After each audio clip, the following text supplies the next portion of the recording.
चा 9वा अध्याय 24वे वचन, जो कोणी आपला जीव वाचवू पाहतो तो त्याला मुकेल, परंतु जो कोणी माझ्याकरता आपल्या जीवास मुकेल तो त्याला वाचवेल. आपण प्रार्थना करू. पवित्र पवित्र पवित्र सेनाधीश परमेश्वरा, तुला मान महिमा व गौरव असो. देवपा, तू आम्हाला रात्रभर सांभाळणं आणि सुंदर असा दिवस आणि सुंदर अशी सकाळ दाखवली देवपा, म्हणून तुझे उपकार मागते. देवपा, इथे उपस्थित असलेल्या प्रत्येक व्यक्तीसोबत तुझ्या देवपा. देवपा, जो चर्चला येण्यासाठी निघाले आहे देवपा, त्यांना तू सुखरूप देवपा चर्चला पोहोचव देवपा. आणि देवपा, जे येऊ शकले नाही देवपा, त्यांच्याबरोबर तुझ्या देवपा. देवपा, आता मी तुझी स्तुती आणि आराधना करत असताना आमच्या सोबत तुझ्या देवपा. आमच्या मुखाद्वारे देवपा तुझ्या नावाचा गौरव व्हावे यासाठी देवपा आमच्या बरोबर घे. देवपा, इथून पुढचा काळ आणि वेळ तुझ्या आम्ही सोबवतो देवपा. ही लहानशी विनंतीच्या गोड आणि पवित्र नावाने मागते म्हणून तू. प्रेज द लॉर्ड सर्वांना. आता आपण जे गाणं गाणार आहोत ते आपल्या आशेचं, विश्वासाचं आणि प्रभू येशूच्या पुन्हा येण्याचं वचनाचं गाणं आहे. या गाण्यातून आपल्याला आठवण करून दिली जाते की प्रभूने दिलेलं प्रत्येक वचन पूर्ण होत आहे आणि एक दिवस आपण त्याच्यासोबत स्वर्गात राहू. आपण सर्वांनी उभे राहून टाळ्या वाजवून आणि आपले हात उंच करून परमेश्वराची स्तुती करू. नीले आसमां के पार जाएंगे, मेरा यीशु रहता वहाँ. नीले आसमां के पार जाएंगे, मेरा यीशु रहता वहाँ. हम मिलेंगे बादलों पर, हम मिलेंगे बादलों पर, देखेगा सारा जहां. नीले आसमां के पार जाएंगे, मेरा यीशु रहता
वचनाचं मनन चिंतन करून त्याप्रमाणे आमच्या जीवनामध्ये आणि उन्नती करावी यासाठी आहे.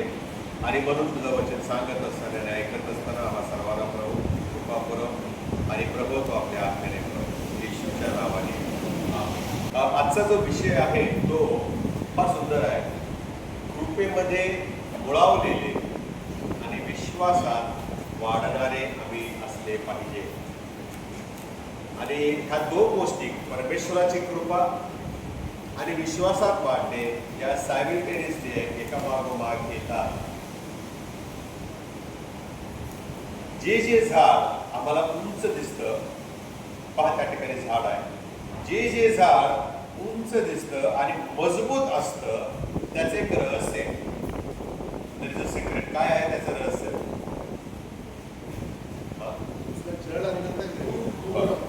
त्याचे रूट्स जे आहेत, त्याची जी मुळं आहेत ती खोलवर गेलेली असतात. जेवढं झाड उंच तेवढी त्याची मुळं खाली, जेवढी बिल्डिंग उंच तेवढी त्याचं पाया.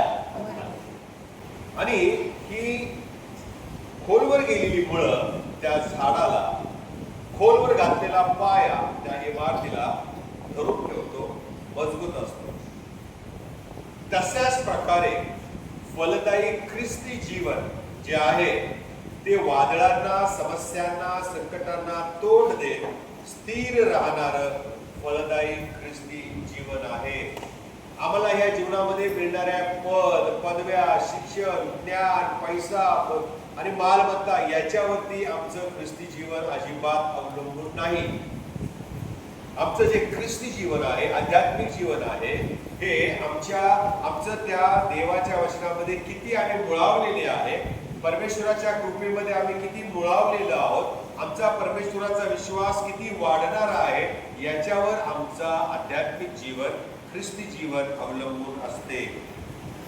जेव्हा आम्ही कृपेमध्ये मुळावलेले असतो तेव्हा आमची विश्वासात वाढ होते. हे नेहमी लक्षात ठेवा. म्हणून कृपा पहिली आहे आणि मग विश्वास नंतर येतो. परमेश्वराची कृपा झाल्याशिवाय आमचं तारण होत नाही. आणि ज्यांचं तारण झालेलं आहे ते विश्वासामध्ये वाढतो. असं नाही की पहिले आम्ही विश्वासात वाढतो आणि मग देव आम्हाला कृपा करत जातो, असं होत नाही. परमेश्वर हा नेहमी पहिल्यांदा आपल्याला आमच्यावर कृपा करत असतो आणि मग आम्ही विश्वासामध्ये वाटचाल करत असतो. आजच्या शास्त्रपाठामध्ये हे आपल्याला पाहायला मिळतं की देव कसं आमच्या दुर्बलतेमध्ये आम्हाला सशक्त करतो, आमच्या संकटामध्ये तो आम्हाला सांभाळतो आणि दैवी सामर्थ्याने आणि शक्तीने आम्हाला सुरक्षित ठेवतो. आणि ज्या वेळेला परमेश्वर आमच्यावर कृपा करतो त्यावेळेला आमचा नम्र विश्वास जो आहे त्यामध्ये आम्हाला वाढायला संधी मिळते. आणि जसं जसं आम्ही विश्वासात वाढतो तसं आम्ही देवाचं आज्ञा पालन करणारे लोक होतो. आणि म्हणून आजच्या विषयाकडे आपण लक्ष देणार आहे. या परिचयानंतर पहिला मुद्दा आहे गोंधळाच्या परिस्थितीमध्ये देवाची कृपा आमच्यावर कशी होते. स्तोत्र संहिता 12 उघडलं तर त्यामध्ये आम्हाला हे पाहायला मिळतं की हे स्तोत्र आमच्या कम्युनिटीला, ख्रिस्ती समाजाला नैतिक आणि आध्यात्मिक पतनाची स्थिती दर्शवते. हा स्तोत्रकर्ता परमेश्वरासमोर प्रार्थना करत आहे, विनंती करत आहे की प्रभू आमच्यामध्ये आता कोणी भक्तिमान उरलेला नाही. ते सर्व खोटं बोलतात, असत्य बोलतात, ते सर्व खुशामतीचे शब्द बोलतात, तोंड पाहून न्याय करतात आणि त्यामुळे आम्ही तुझ्यापासून बहकलेले आहोत असा आक्रोश हा स्तोत्रकर्ता परमेश्वराकडे करतो आहे. यामध्ये आम्हाला पाहायला मिळते या स्तोत्रामध्ये की विश्वासणारे कमी आहेत आणि ते लोक जे आहेत त्या विश्वासणाऱ्यांच्या जे गरीब आहेत त्यांची अडवणूक करत आहेत. काय करत आहेत? अडवणूक करत आहेत. पण ही अडवणूक होत असताना देखील अशा विलापातही आपणास देवाच्या कृपेचा आवाज ऐकू येऊ शकतो. आणि ही फार महत्वाची गोष्ट आहे. असहाय्य असलेल्या लोकांना परमेश्वर हा नेहमी प्रत्युत्तर देतो. त्यांचे रडणे, त्यांचा आक्रोश तो ऐकतो आणि पाहतो आणि तो त्यांच्या मदतीसाठी धावून येणारा परमेश्वर आहे. आमची जी अगतिकता असते असहाय्यपणा असतो, आमची जी दुर्बलता असते ती परमेश्वर पाहतो आणि आमच्यावर होणाऱ्या अन्यायाला प्रत्युत्तर देण्यासाठी तो नेहमी तयार असतो. फक्त आलबेल असेल, समृद्धी असेल तेव्हाच नव्हे, तर जेव्हा आम्ही दुःखामध्ये असतो, जेव्हा संकटामध्ये असतो, जेव्हा आम्ही देवावर विश्वास ठेवतो, तेव्हा देव आमचा वाली होतो, देव आमचा संरक्षक होतो, देव आमचा विश्वास वाढवतो. कधी कधी आमच्या जीवनामध्ये आम्हाला असं पाहायला मिळतं की सत्य जे आहे ते पराजित झालं आहे, सत्य दाबून टाकण्यात येत आहे. कधी कधी आम्हाला असं वाटतं की जी धार्मिकता आहे त्या धार्मिकतेची निंदा लोक करत आहेत. तेव्हाही देवाची समक्षता आम्हाला घेरत असते, तेव्हाही देवबाप आमच्या सोबत असतो, ही आम्ही विसरता कामा नये. ही शिकवण स्तोत्र 12 मध्ये आम्हाला पाहायला मिळते. जेव्हा लबाडी, अन्याय, भ्रष्टाचार यांनी आम्ही वेढले गेलेले असतो, त्यावेळेला आम्ही इतरांची निंदा करण्याचं टाळावं, हे वचन आम्हाला शिकवत आहे. ज्यावेळेला असे प्रसंग आमच्यावर येतात त्यावेळेला आम्ही देवाकडे आक्रोश करावा, देवाकडे प्रार्थना करावी, ही परमेश्वराची इच्छा आहे. आम्ही अशा वेळेला देवाची जी कृपा आमच्यावरती झालेली आहे त्यामध्ये आम्ही बुळावलेले असले पाहिजे, विश्वासामध्ये आम्ही वाढणारे असले पाहिजे. जो विश्वास म्हणतो देव जिवंत आहे, काय आहे? देव जिवंत आहे आणि गरजूंना मदत करण्यासाठी देव समर्थ आहे, हा माझा विश्वास आहे, असं प्रत्येकाने म्हटलं पाहिजे.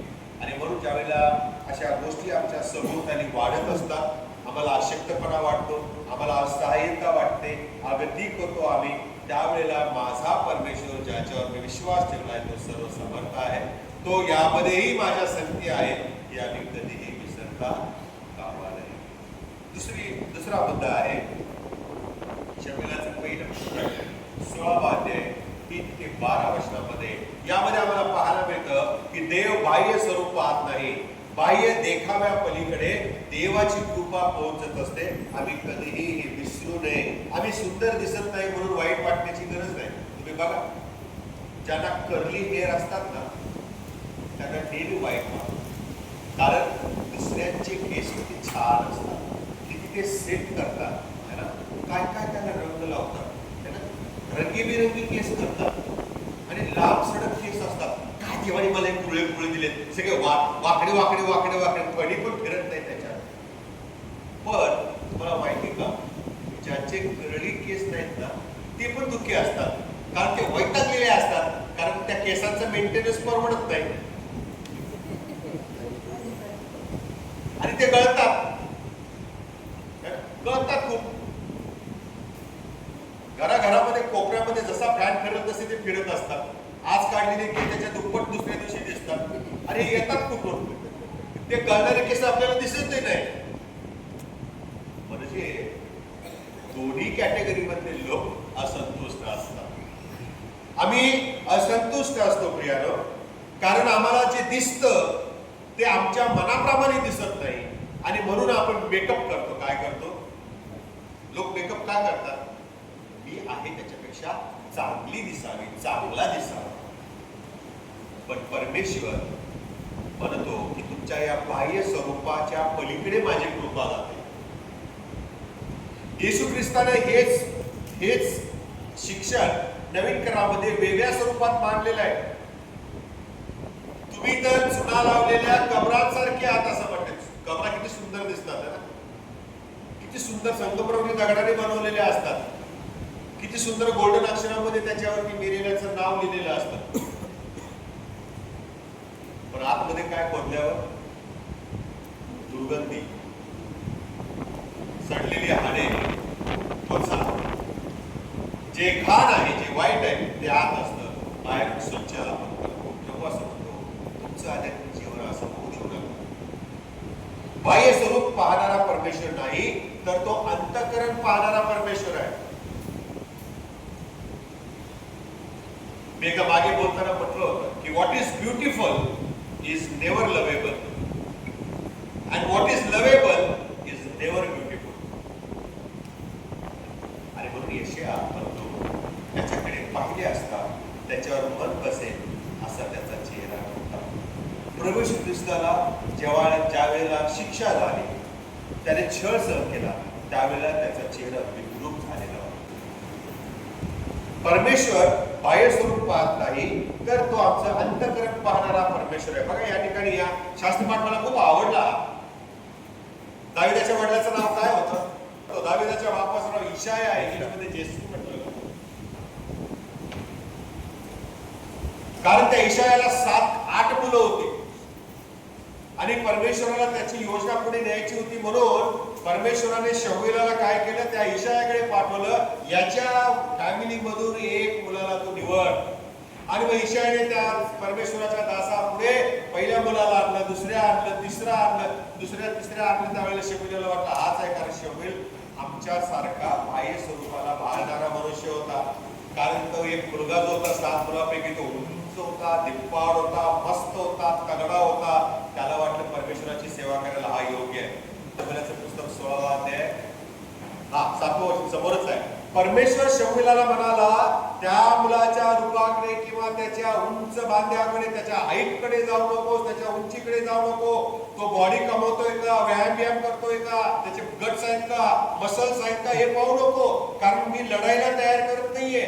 माझ्या लोकांना आध्यात्मिक जीवनामध्ये वाढवण्यासाठी मला माणूस हवा आहे.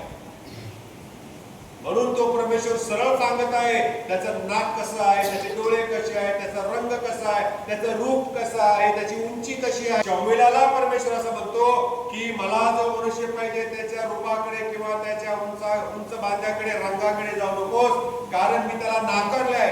मनुष्य जसे पाहतो तसे परमेश्वर पाहत नाही. मनुष्य बाह्य स्वरूप पाहतो, पण परमेश्वर त्या इशायाला म्हणतो, तुला किती मुलं आहेत एकूण टोटल? तो म्हटला 8 आहेत. मग दुसरा कुठे आहे, शेवटचा धाकटा? तो म्हणजे रानात गेलेला आहे आपल्या मेंढरांना, तो मेंढर चारासाठी गेलेला आहे. त्याला बोलावणे पाठव. त्याला बोलून आल्यावर चमत्कार झाला. परमेश्वराच्या तो योजनेमध्ये आला, परमेश्वराच्या योजनेमध्ये आला. त्याच्याद्वारे राष्ट्र उभं झालेलं आहे. राष्ट्राचा त्याला नेता बनवण्यात आलेला आहे. देव प्रियानो हा असा पाहणारा देव, निवड करणारा देव. इशायाने चांगली पोरं पुढे आणली, दष्टपुष्ट, बांधा उंच, सुंदर दिसणारे. पण परमेश्वराने त्यांना नाकारलो. इशाया पण हुशार होता, बिलंदर होता. ते धाकटे काय कामाचं आहे, ते बेडपाळ आहे. पण परमेश्वराने त्याचीच निवड. आणि हे देवाने शमूएलाला प्रगट केलं की याला 8वा पण मुलगा आहे आणि हा त्याला आणू इच्छित नाहीये समोर. आणि परमेश्वराने त्या इशायाची चूक दाखवली. Why you are hiding your एक सन कॉल.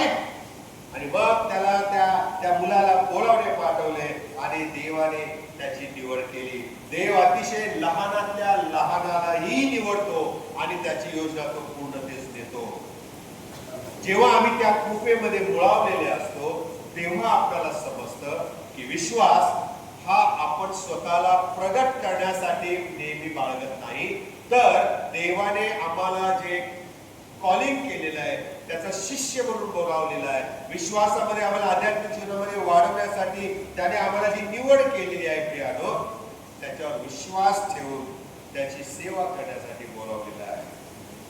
इतरांनी आम्हाला त्यांच्यातले गणले नाही तरी देखील परमेश्वर आम्हाला निवडतो. उदाहरण सांगतो, भारतीय चर्चच्या इतिहासामध्ये साधू सुंदर सिंग नावाचे एक ग्रस्त होऊन गेले, पंजाबी होते. त्यांना देवाचं वचन प्राप्त झालं आणि त्यांनी त्या वाचन केलं बायबलचं. त्यांनी येशू ख्रिस्तावर विश्वास ठेवला आणि त्यामुळे झालं काय की त्याच्या घरातल्या लोकांपासून ते समाजापर्यंत सर्वांनी त्यांना बहिष्कृत केलं, घरातून बाहेर काढलं. आणि तेव्हापासून ते साधी वेशभूषा घालू लागले, अनवाणी चालू लागले आणि त्यांनी सुवार्ता प्रसार केला. फार तिबेट पर्यंत जाऊन त्यांनी काय केलेलं आहे, सुवार्ता प्रसार केलेला आहे. अनेकांनी त्यांचा तिरस्कार केला, पण तरीही अनेक राष्ट्रांच्या मध्ये देवाने त्यांना नेले आणि त्याची योजना देवाने त्यांच्याद्वारे पूर्ण केली. ते आम्ही कधी विसरत नका. बाह्य स्वरूप महत्वाचं नव्हतं, तर हृदय पाहणारा देवबाप आहे, अंतःकरण पाहणारा बेबाप आहे. आणि म्हणून हृदय जे आहे, अंतःकरण जे आहे, ते देवाच्या कृपेला आम्ही समर्पित करणं फार गरजेचं आहे. कारण विश्वासात वाढणे म्हणजे देव आम्हाला ज्या पद्धतीने निवडतो आणि त्याच्यासाठी ज्या पद्धतीने तो आमचा उपयोग करून घेतो, त्या देवाच्या त्या इच्छेचा स्वीकार करणे होय. ते कधी विसरू नका. दाविदाप्रमाणे जग आमचा कदाचित स्वीकार करणार नाही, धिक्कार करेल. आई मनुष्य कमकुवत आहे, वीक पॉइंट आमचेही असतात आणि म्हणून ते जग वीक पॉइंट धरून आमचा नाकार करतं, आमचा स्वीकार करत नाही. जसं दाविदाला केलेला आहे. स्वतःच्या बापाने त्याला समोर आणला नाही सेवकाच्या, पण जे नाकारलेले जातात, जे धिक्कारले जातात, त्यांना परमेश्वर बाहेर काढतो आणि नेता बनवतो. गिदोनाचं उदाहरण आहे. गावाच्या काळ्यामध्ये लपून बसला होता, पण प्रभूचा दूत त्याच्या काळ्यात पोहोचला, त्या गावाच्या, आणि म्हणतो, इथं काय करतोयस? इथं काय करत आहेस? तुझी गरज देवाला तिथे बॅटलफील्ड मध्ये आहे. तुझी गरज परमेश्वराला रणभूमीमध्ये आहे. उठ. आणि गिदोन उठला आणि युद्धाला गेला. जे लपून बसतात, जे घाबरलेले असतात, ज्यांना जग स्वीकारत नाही, अशांनाच देव स्वीकार. म्हणून देव धार्मिकांसाठी नाही तर पाप्यांसाठी आहे. हे कधी विसरू नका. दाविदाप्रमाणे जेव्हा जग आमचा धिक्कार करतं, आमचा नाकार करतं, आम्हाला टोमणे मारतं, आमची निंदा करतं, त्यावेळेला आम्ही निराश होऊ नये, तर आम्ही उलट जास्त सामर्थ्याने देवाचं काम करायला हवं. कारण जर देव या लहान गोष्टी आपणास देतो, प्रियानो, करायला लावतो आणि त्यामध्ये जर आम्ही विश्वासू राहिलो, तर देवाची कृपा जी आम्हावरती आहे त्यामधून देव आम्हाला मोठे आशीर्वाद देतो. तशाच प्रकारे परमेश्वर आम्हाला या मधून दाखवतो की बाह्य स्वरूप पाहणारा देव नाही, अंतःकरण पाहणारा देव आहे. कारण त्यामध्ये जीवनाचा उगम. तिसरा मुद्दा आहे, तो म्हणजे करिंथराचं दुसरं पत्र 12वा अध्याय 9व्या वचनामध्ये आम्ही वाचतो, अशक्तपणामध्ये देवाची शक्ती, देवाची कृपा ही पूर्णतेस येते. या शास्त्र पाठामध्ये पाऊल काय म्हणतो बघा. 7वं वचन, माझ्या शरीरात एक काटा ठेवण्यात आला आहे. काय ठेवण्यात आलेलं आहे? आता बऱ्याच आमच्यासारख्या अभ्यासू लोकांनी काटा काय शोधण्याचा प्रयत्न केला. माणसाचं असंच असतं, जे वाईट आहे तेच शोधतो. तो माणूस चांगलं काम काय करतोय, त्याचं प्रभूला किती डेडिकेशन आहे, त्याच्याद्वारे आम्ही देवाच्या वाटत कसं वाढू शकतो हे नाही पाहणार. त्याचा वीक पॉइंट काय पहिलं ते शोधतो. आणि काटा काय होता हे त्या पावलालाच माहिती. आणि असं म्हटलेलं आहे की हा काटा असा होता की तो वेदना देणारा होता. कसा होता? वेदना देणारा होता.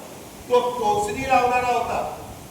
आणि त्यामुळे प्रभूजवळ पावलाने 3 वेळा विनंती केली. किती? 3 वेळा प्रार्थना केली की प्रभू हा काटा माझ्या जीवनामधून काढून टाक.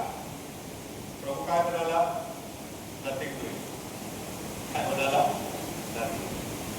नाही म्हटलं. 8वं वचन, उलट देव म्हणाला, माझी कृपा तुला पुरेशी आहे, कारण अशक्तपणामध्ये तुझ्या माझी शक्ती पूर्णते.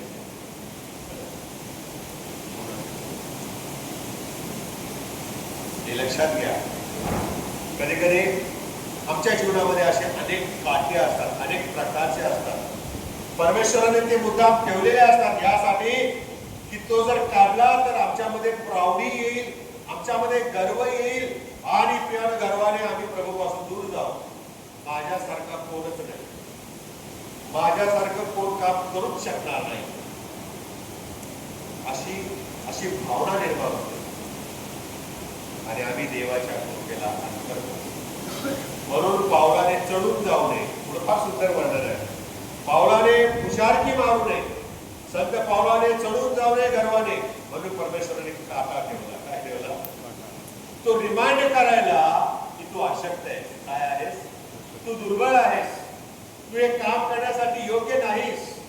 पण मी जेव्हा तुला शक्ती देतो या अशक्तपणामध्ये,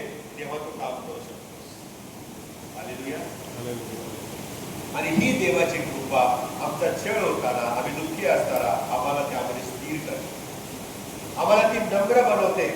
आणि देव जेव्हा आम्ही मागतो तेव्हा देतो, याच्यामुळेच नव्हे तर देवाचे उत्तर आम्हाला मिळत नाही तरी देखील आम्ही प्रियानो आमचा देवावर विश्वास ठेवता कामा नये, तो दृढ ठेवला पाहिजे. एक उदाहरण सांगतो. जोनी इरेक्सन तदा नावाची एक महिला होऊन गेली. ती ख्रिस्ती लेखिका होती आणि उपदेशक होती आणि अगदी लहान वयामध्ये तिचा अपघात झाला, त्यामुळे ती पॅरालाइज झाली. उभं आयुष्य तिने व्हीलचेअर मध्ये काढलं. तुम्हाला वाटतं का तिने प्रार्थना केली नसेल? किती रडून प्रार्थना केली असेल, किती उपवास केले असतील, किती देवाच्या सेवकांना बोलवलं असेल, किती देवाच्या सेवकांनी तिच्याला हात ठेवून प्रार्थना केली असेल, पण ती बरी झाली नाही. तिचं अपंगत्व दूर झालं नाही. आणि मग ती एकदा म्हणाली, या व्हीलचेअर मधून मी जी प्रभूला ओळखलेलं आहे ते मी जर बरी झाले असते, दोन पायावर उभे राहिले असते, तर मी कधीच परमेश्वराला ओळखू शकले नसते. व्हीलचेअरवर असून परमेश्वराला ओळखलं हे देवाची योजना. परमेश्वराने त्या पावलाप्रमाणे तिला हे विचार दिले, काटा ठेवलेला आहे, अपंगत्व ठेवलेलं आहे, जेणेकरून तुम्हाला ओळखावं, तुम्हाला ओळख. आणि म्हणून जी परिस्थितीमध्ये प्रभूने आपल्याला ठेवलेलं आहे ना, तिला नाव नका ठेवू. त्यामध्ये आम्ही परमेश्वराला ओळखावं आणि त्याच्या जवळ त्याची सेवा करावी, ही त्याची योजना असते. पावलाप्रमाणे या स्त्रीचा, या महिलेचा विश्वास अशक्तपणामधून तिच्या तो वाढलेला आहे, दुर्बलतेमधून तो वाढलेला आहे.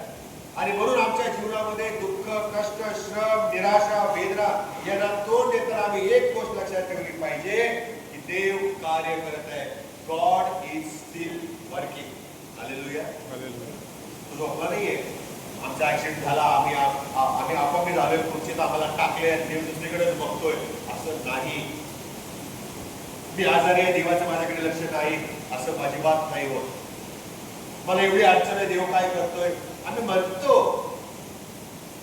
अगतिक आम्ही झालेला असतो, वैतागलेले असतो, आमच्या मुखात हे शब्द येतात, पण आम्ही लगेच सावरलं पाहिजे स्वतःला की God is alive and is still working. तो माझ्या जीवनात काम करत आहे. कारण जेव्हा आम्ही दुर्बळ असतो ना, तेव्हा देवाची शक्ती आम्हाला सबळ करते. काय करते? सबळ करते. दुर्बलता ही आम्हाला निरुपयोगी करत नाही, तर त्याद्वारे आम्हाला कृपा परमेश्वर देतो. देवाच्या कृपेमध्ये आम्ही प्रवेश करत असतो. आणि म्हणून आमच्या जीवनामध्ये जर काही दुर्बलता असेल, आम्ही अशक्त असो, काही प्रॉब्लेम असेल, काही काटा असेल, don't worry, God is still working. Hallelujah. देव आमच्यासाठी काम करत आहे. तो आमच्यासाठी योजना आखत आहे. He is planning for us. आणि प्रभू काय म्हणतो इर्मिया 29:11 तुझ्याविषयीच्या योजना माझ्या मनामध्ये आहेत, ते तुझे हानिकारक नाही, तर ते तुझ्यासाठी भले व्हावे म्हणून. God has plan for us. आमचं भलं व्हावं म्हणून, नुकसान व्हावं म्हणून. So believe in him and walk in him. विश्वासाची वाटचाल आपण करावी. चौथा मुद्दा आहे, शेवटचा मुद्दा आहे, आणि तो म्हणजे लुकाचं शेवट 17वा अध्याय 5 ते 10 वचनामध्ये आम्ही पाहतो. 10वं वचन फार महत्वाचे. काय लिहिलेले त्या ठिकाणी? त्याचप्रमाणे तुम्ही आम्हाला सांगितलेली सर्व कामे केल्या म्हणा. आम्ही अयोग्य सेवक आहोत, आम्ही करावयाचे होते तेच केले आहे. देवाचं काम करा, पण काम झाल्यावर काय म्हणा? म्हणजे काय? हा सुंदर आहे, हा सुंदर शिक्षण आहे.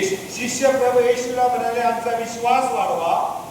विश्वास वाढण्यासाठी आम्हाला काय करायचं आहे?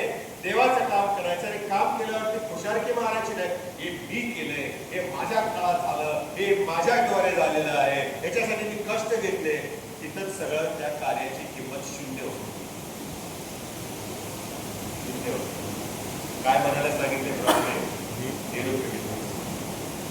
काम केलं, निघून गेलं. ही परमेश्वराची योजना होती प्रियानो. तेव्हा प्रभू येशू ख्रिस्त त्यांना प्रत्युत्तर म्हणून म्हणाला, मोहरीच्या दाण्या एवढा जरी तुमचा विश्वास असला तरी तुम्ही ह्या तुतीला मुळासकट उपटून जा आणि समुद्रात लावली जा असे म्हणाल तर ती निघेल आणि तिथे जाऊन रोवली जाईल. आश्चर्यकारकरित्या येशूने त्यांना एक दाखला दिला, दासांचा, कामकऱ्यांचा, आणि त्यांना शिकवलेलं आहे तुम्ही फक्त दास आणि कामकरी आहात याची आठवण ठेवा. याची सुंदर शिक्षण. देवाचं काम केल्यावर म्हणा की मी एक निरुपयोगी सेवक आहे. प्रभूने जे मला दिलं ते मी दिलेलं आहे. सुंदर वचन वाचावरती कोणतरी काढा. त्याप्रमाणे तुम्हाला सांगितलेली सर्व कामे केल्यावर त्याप्रमाणे तुम्हाला सांगितलेली सर्व कामे केल्यानंतर परमेश्वराने आम्हाला कामं दिली. कोणती दिलेली आहेत? ज्या संपूर्ण सृष्टीला सुवार्तेची घोषणा करा, त्यांना शिक्षण द्या, बाप्तिस्मा द्या आणि माझे शिष्य करा असं म्हटलेलं आहे. ही कामं आम्हाला करायची आहेत. आंधळ्यांना डोळे द्या, पागळ्यांना हातपाय द्या, आजारांसाठी प्रार्थना करा, भूताने पछाडलेल्यांना शुद्ध करा, वा त्यांना मुक्त करा. ही कामे केल्यावर काय म्हणा? आम्ही निरुपयोगी दास आहोत. आम्ही निरुपयोगी दास. आम्ही आमचे कर्तव्य केले आहे आम्ही असे म्हणा. आमचे कर्तव्य केले आहे असे म्हणा. कारण तुमच्या कामाचा ऑडिट करणारा कोण आहे? परमेश्वर. वर गेल्यानंतर तो आम्हाला त्याचं प्रतिफळ देणार आहे. या भूतलात तुम्ही किती पण चांगलं काम करा, लोक नावच ठेवतात काय काम केले. जे परमेश्वराने मला दिलं होतं ते मी केलं. जे कर्तव्य माझं होतं ते मी केलेलं आहे. कारण गर्व जेव्हा येतो त्यावेळेला गर्वामुळे आमचा विश्वास प्रभूवरचा कधीच वाढू शकत नाही. अहंकार येतो. त्या दिव्यदूताच्या मनामध्ये गर्व आला आणि मग तो काय म्हणाला? मी काय देवापेक्षा कमी आहे का? मी देवा समान आहे. आणि काय झालं? काय म्हणाय गर्वाचं घर देवाने त्याला ढकलून दिलं का? जेवढे देवदूत स्वर्गात आहेत संख्या लिहिलेली नाहीये, लाखो आहेत. त्या लाखो देवदूतांचा 1/3 लोक देवदूतांची संख्या इतक्या देवदूतांना त्याने काय केलं? खाली घेऊन आला. पृथ्वीवरती आला आणि पृथ्वीवर सुंदर पाहिली आणि त्याने काय केलं? नाश करायला सुरुवात. प्रत्येक देवाची जी कृती आहे ती त्याच्या गौरवासाठी आहे, ती ऍक्टिव्ह आहे, ती क्रियाशील आहे प्रियानो. आणि म्हणून देवाने निर्माण केलेल्या पृथ्वीचा लुसिफर आणि त्याच्या बरोबर आलेल्या सर्व पतित देवदूतांनी नाश केला. परमेश्वराचा क्रोध भडकला. परमेश्वराने त्या पृथ्वीला शाप दिला आणि तिला पाण्याखाली गाडले. आणि मग ज्या वेळेला सुसमय आला, परमेश्वराच्या योजनेमध्ये मानवाचं तारण करावं ही योजना आली, त्यावेळेला मग त्याचा आत्मा त्या पाण्यावर काय होत होता? तरंगत होता. पहिलं वचन उत्पत्ती पहिला अध्याय. आणि मग प्रभूने त्या पृथ्वीला पाण्याच्या बाहेर काढले, पाणी बाजूला सारलं आणि मग उत्पत्तीचं सगळं क्रिएशन त्याने केलेलं. गर्व आला एवढा सगळा प्रकार होतो. म्हणून आमच्यामध्ये गर्व असू नये यासाठी प्रभू आम्हाला नम्रता धारण करण्यासाठी पाचारण करतो. आणि त्यासाठी आम्ही स्वतःची शेती मिळवू नये, क्रेडिट आम्ही स्वतःच घेऊन देवाचं नाव कमी करू नये यासाठी प्रभूने आमच्यामध्ये बिग पॉइंट ठेवलेले असतात. मग तो पालक असो किंवा सर्वसाधारण मनुष्य असो, देयर इज ऑलवेज अशक्तपणा आहे. तो यासाठी असतो की त्याकडे पाहून आम्ही विश्वासामध्ये देवाच्या कृपेमध्ये मुळावलेले असावे. मदर तेरेसा एक उदाहरण देतो तुम्हाला. मदर तेरेसा एकदा असं म्हणाल्या की आपण सर्वच जण मोठ्या गोष्टी करू शकत नाही. Don't offer it. त्याच्यासाठी कष्ट नका करू, श्रम करू नका. तर असं करा की परमेश्वराने ज्या छोट्या छोट्या गोष्टी तुम्हाला आणि मला करायला दिलेत ना, त्या प्रामाणिकपणे करूया. That is enough. मान्यता प्राप्तीसाठी मदर तेरेसा कधीही धडपडल्या नाही. मला लोकांनी माझ्या कार्याला मान्यता द्यावी मुळीच नाही, पण त्यांच्या कामामुळे परमेश्वरने त्यांना मान्यता दिलेली आहे.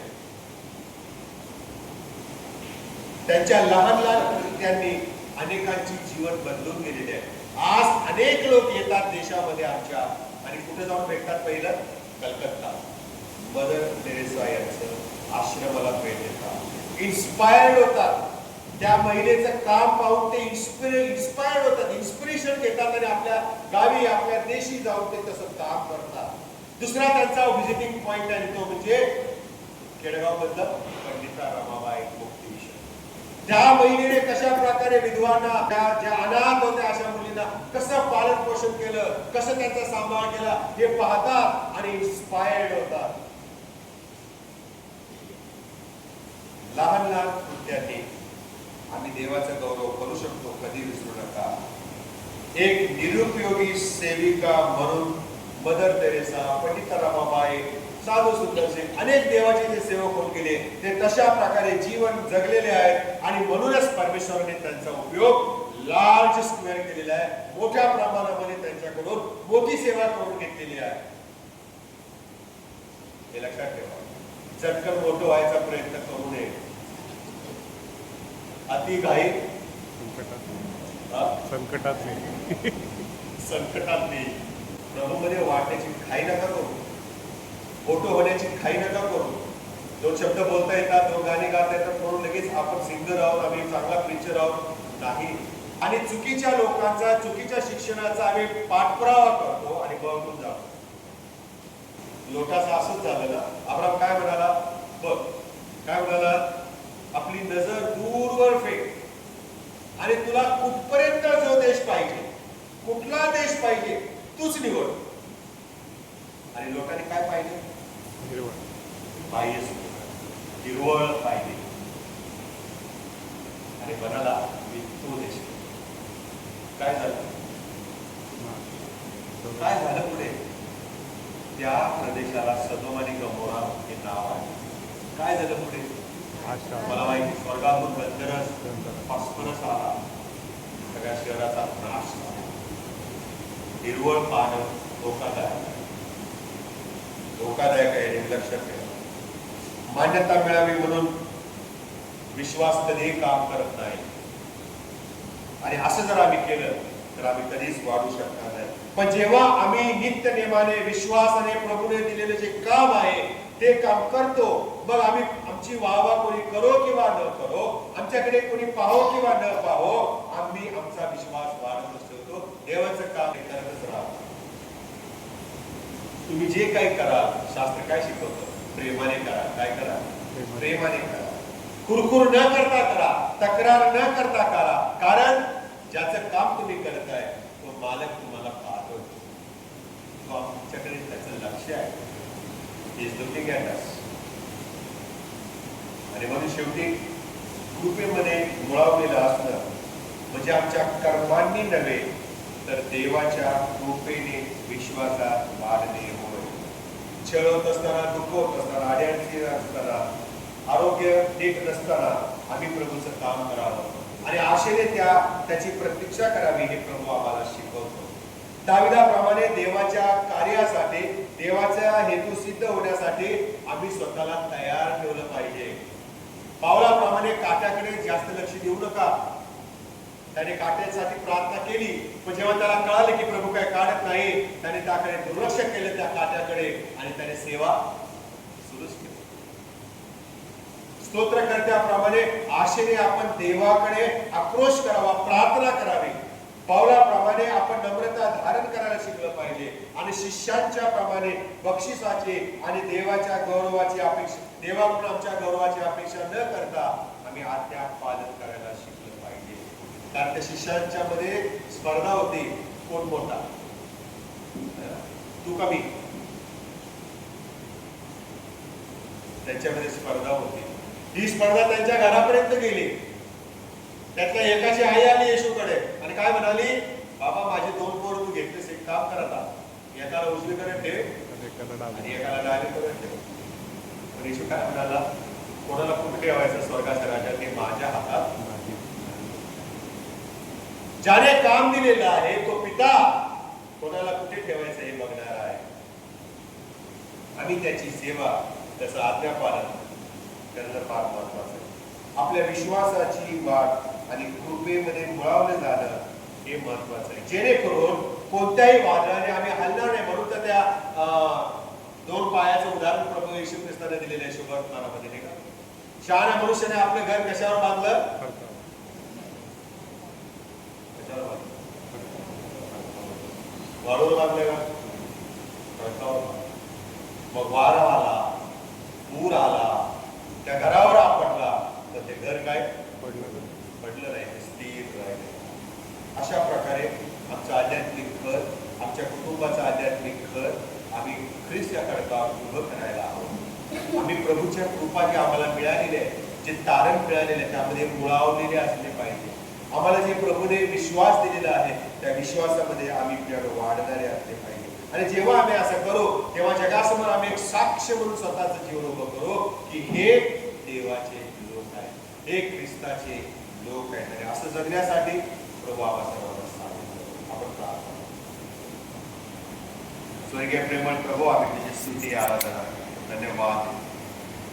आज प्रभू तू आपल्या वचनातून आम्हाला कृपा करून मार्गदर्शन केले आहे.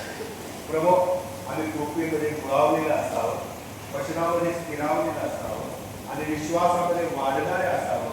इतकी कृपा आणि इतकी योजना आहे, इतकी इच्छा आहे आणि तुझी आम्ही काम करावं म्हणून तू आम्हाला पाचारण केलेलं आहे. त्या पाचारणाची आम्ही प्रामाणिक राहून विश्वासाने तुझी सेवा करावी. लहान काम का असेना पण ते विश्वासाने करावे म्हणून तू आम्हाला सहाय्य कर.